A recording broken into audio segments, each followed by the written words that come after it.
Hello guys, welcome back to this channel. Guys, if you are new to this platform, please subscribe and press the bell icon to get notified every time. In this video, we are going to talk about Yes Bank Limited. Yes Bank Limited के अंदर हम लोग Friday के दिन की situation को observe करें तो 17.85 की ओपन प्राइस के बाद जो कि उसका प्रीवियस क्लोजिंग प्राइस भी था 17.80 का लो बनाता है और 18.45 का हाई बनाता है। लोअर सर्किट एंड 17.00 का लगा था, अपर सर्किट एंड 18.70 का कर दिया गया एक्सटेंड करके। इसके अलावा अगर आप देखें तो टोटल जो वॉल्यूम ट्रेड होता है एनएससी के ऊपर 146.08 मिलियन यानी 14 करोड़ 60 लाख 80,241 18.00 के ऊपर ही क्लोजिंग देता है, जो कि 0.84% ऊपर क्लोज होता है यानी 15 पैसे ऊपर। 45,098.83 करोड़ इसकी मार्केट कैप और पी रेशियो अगर आप देखें तो 36.37% है पी रेशियो इसका। वहीं डिलीवरी परसेंट देखें तो 40.37% है।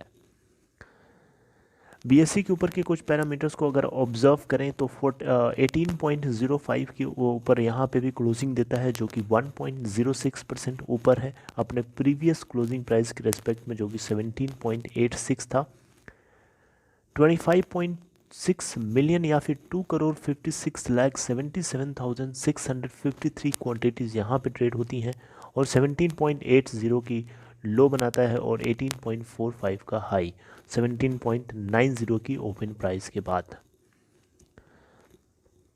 अब बात करते हैं कुछ न्यूज़ की। तो मैनेजमेंट आपको जैसा कि नहीं पता है तो मैं आपको बताऊंगा। मैनेजमेंट यहाँ पे कुछ 1-2 दिनों के अंदर चेंज किए गए हैं। 1 जनवरी 2021 से इफ़ेक्टिव होने वाला है। राइट, हो चुका है, आज 2 तारीख है। डेफिनेटली ये चीज़ 1 जनवरी 2021 फ्राइडे से हो चुका है। यहाँ पे बीएससी फाइलिंग के टाइम पे येस बैंक की तरफ से एक अपडेट आई। एक चीज़ इन्होंने अपडेट किया कि जो लेंडर है वो अपने ट्रेडिंग विंडो से जुड़ी हुई क्लोजर को डिस्क्लोज़ किया है।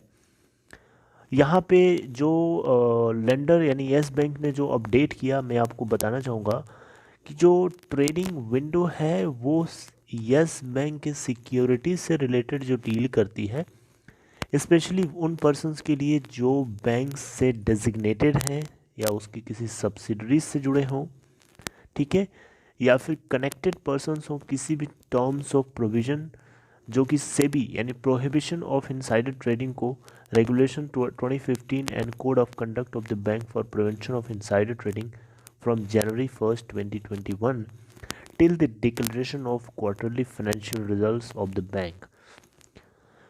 यहाँ पे ये बताया गया है कि वो लोग वो पर्सन्स जो बैंक की सब्सिडरी से या डायरेक्टली बैंक से जुड़े हों, उन लोगों के लिए किसी भी तरीके की इनसाइडर ट्रेडिंग के लिए बैन लगाया गया है। कब तक? जब तक कि क्वार्टरली इसका दिसंबर क्वार्टर का यानी 3rd क्वार्टर का रिज़ल्ट अपडेट ना किया जाए।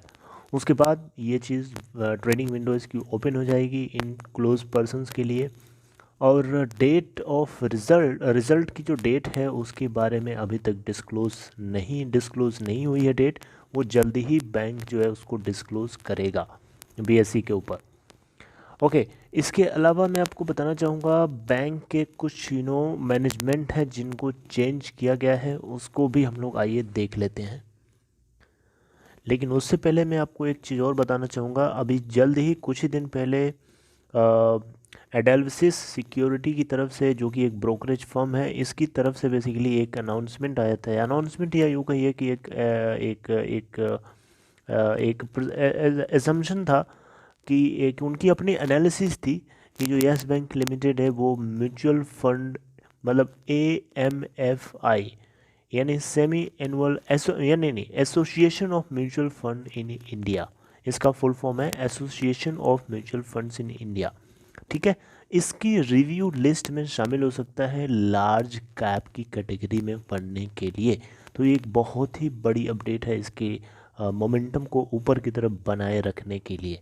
और ये जो लिस्ट जारी होगी AMFI की तरफ से नेक्स्ट 6 मंथ तक वैलिड रहने वाली है, यानी फरवरी से लेकर जुलाई 2021 ये 6 मंथ्स का पीरियड लगभग होता है, इसके लिए ये वैलिड रहेगी। तो एक बहुत ही बड़ा एक पॉजिटिव मोमेंटम की तरह ये देखा जा रहा है। अब आइए बात करते हैं कौन कौन से मैनेजमेंट के अंदर चेंजेस हुए हैं। लेकिन उससे पहले हम लोग जान लेते हैं कि स्टेक होल्डिंग पैटर्न क्या है इसके अंदर। देखिए यहाँ पे प्रमोटर्स आपको पता है प्रमोटर्स नहीं हैं। म्यूचुअल फंड्स यहाँ पे 0.04% के साथ बने हैं। एफआईआईज यहाँ पे 11.2% के साथ हैं। अदर इंस्टीट्यूशनल इन्वेस्टर्स हैं यहाँ पे 48.9% और पब्लिक इन्वेस्टमेंट होल्डिंग है 39.6% के साथ में। अब आइए बात करते हैं सीधे न्यूज़ की। तो न्यूज़ में देखिए यहाँ पे दो बातें हैं, दो मैनेजमेंट को यहाँ पे चेंज किया गया है। पहली अपडेट तो ये है, आपको पीडीएफ के जरिए ही दिखाऊंगा ओपन करके।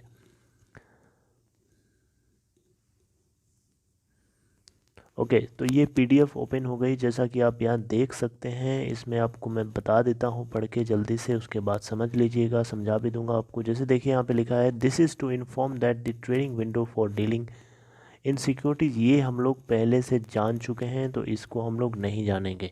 एक मैनेजमेंट से जुड़ी, चेंज से जुड़ी हुई एक अपडेट है जो आप लोगों को यहाँ पे बताने की कोशिश करूँगा।